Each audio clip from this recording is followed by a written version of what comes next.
welcome to another daily puzzle, and this one was submitted by Jolteon29A, so thank you very much for that. We'll jump into it right away, and we can see that we are down a queen in the starting position for only a bishop and a pawn, so down a substantial amount of material.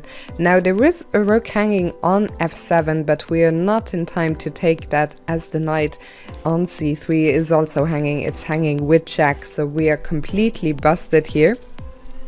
So we need to act with more of a sense of urgency, and we might spot the king here on d7. That's rather open. It also doesn't have too many escape squares. The bishop covers e6, the pawn covers c6, and so obviously we want to look at getting a rook onto the d file. Now, what is the problem with rook d1?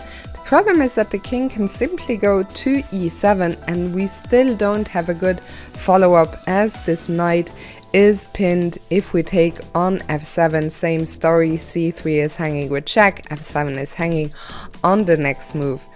However, in this position, if the knight weren't pinned, we can see that we would have a big fork here on d5. So if we return to the starting position, there is a way to both give the check on d1 and to get the king out of the pin, and that is to castle queenside with a check. Now the king once again only has one safe square, that is on e7. Of course, if the check is blocked, there is a number of ways we can take, either with the bishop or with the rook, but maybe rook take is the simplest, followed by bishop takes f7, and that is completely winning for us. And after king e7, well, now our king is no longer on e1, we're no longer pinned, so here comes the winning fork. Knight d5 check. Careful not to take on f7 because still c3 is hanging, but knight d5 with the big fork wins the day here, as after king f8, knight takes. Suddenly we are up a piece, as we have won a full queen, a full piece, and a pawn with a winning position. So